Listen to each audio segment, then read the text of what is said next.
হায়রে Facebook platform, online platform, ভাইরে তুই আমাদের সকলকে ক্ষমা করে দিস। আমরা না জেনেই না বুঝেই তোর নামে যেই অপবাদটা দিয়েছি সেই অপবাদ মোছার মতো নয়। ভাইরে তুই তোর মা হারিয়ে দিশেহারা এই অবস্থায় তোকে র্যাব এসে গ্রেপ্তার করে। আমরা অনলাইন জগতের মানুষগুলো না জেনেই তোকে নিয়ে যে যার মতো লেখালেখি শুরু করে দিয়েছি। এই টপিকটা সারা দেশে এখন ভাইরাল, কিন্তু আমরা না জেনেই যেই কাজগুলো করছি সেই কাজগুলোর জন্য আসলেই কি যেই মানুষগুলোকে নিয়ে আমরা লিখছি আসলেই কি তারা দোষী? এই জন্য কিছু না জেনে না বুঝে হুট করে একটা জিনিস শোনার সাথে সাথে একজনকে নিয়ে লেখি কথা বলা আসলেও আদৌ ঠিক নয়। যাকে নিয়ে কথা বলছি অবশ্যই আপনারা বুঝতে পেরেছেন। যার নামে অপবাদ দেওয়া হয়েছিল, নিজের মাকে নিজেই শ্বাসরুদ্ধ করে ফ্রিজের ভিতর রেখে দেওয়া হয়েছে। সামান্য কয়টা টাকা চেয়েছিল মায়ের কাছে নিজের প্রেমিকাকে খুশি করার জন্য, ঘুরতে যাওয়ার জন্য, কিন্তু মা টাকা না দেওয়ার কারণে এই ছেলেটি নাকি মাকে শ্বাসরুদ্ধ করে মেরে তারপরে ডিপ ফ্রিজের ভিতর রেখে দেয় এবং নিজেই সকল কিছু ভাঙচুর করে প্রচার করেন ডাকাত এসেছিলেন আমাদের ঘরে। এটাই আমরা শুনেছি। আসলেই এটা একদমই মিথ্যে বানোয়াট। স্ক্রিনের উপরে যেই ভাইটিকে দেখতে পাচ্ছেন, যেই লোকটিকে দেখতে পাচ্ছেন, সেই লোকটিই হচ্ছে মূলত এই ছেলেটির মায়ের খুনি। তারপরও আমরা খুনি বলবো না বা এখনই প্রচার করব না, কারণ প্রশাসন জিজ্ঞাসা করবে, সব কিছুর পরেই সব কিছু জানা যাবে। তারপরও যতটুকু জানা গিয়েছে এই লোকটা ওই বাসায় ভাড়া থাকতো, ওই লোকটা অবৈধ কাজ করত, তার বাসায় বসে মেয়েদের নিয়ে আসতো, মেয়েদের সাথে অবৈধ কাজ করত। হয়তোবা এই ছেলেটার মা সব কিছু জেনে যায় এবং তার সাথে কথোপকথন হয়, সে বারণ করেন। এই ক্ষোভ নিয়েই শ্বাসরুদ্ধ করে তাকে মেরে তারপরে ডিপ ফ্রিজের ভিতর রেখে দেয়।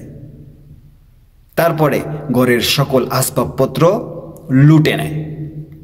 এটাই হলো মূল কাহিনী। তারপরও আমরা প্রচার না করে আমরা প্রশাসনের দিকে লক্ষ্য করে আগামী দিনে কি হয় সেইগুলোর দিকে লক্ষ্য করার চেষ্টা করব।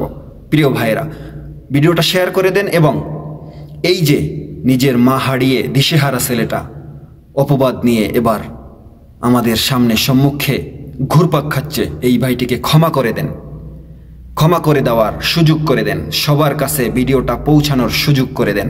আশা করি অবশ্যই ভিডিওটা শেয়ার করে দিবেন। একটু সামান্য ভুলের কারণে আজকে আমরা তাকে অপবাদ দিয়েছি।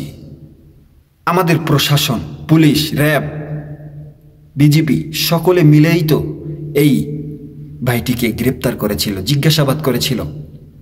এখানে কেন ভুল?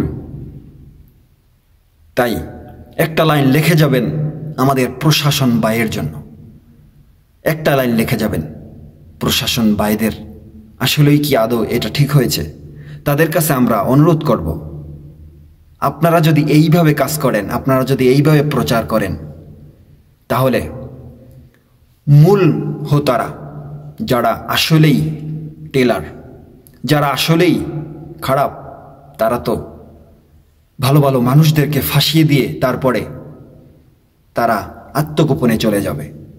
তাই যে কোনো জিনিস প্রচার করার আগে অবশ্যই যাচাই বাছাই করে তারপরে আমরা প্রচার করার চেষ্টা করব। দেখলাম মাহফিলেও বিভিন্ন বক্তারা এই বিষয় নিয়ে কথা বলেছে, মাকে খুন করে তারপরে ডিপ ফ্রিজে।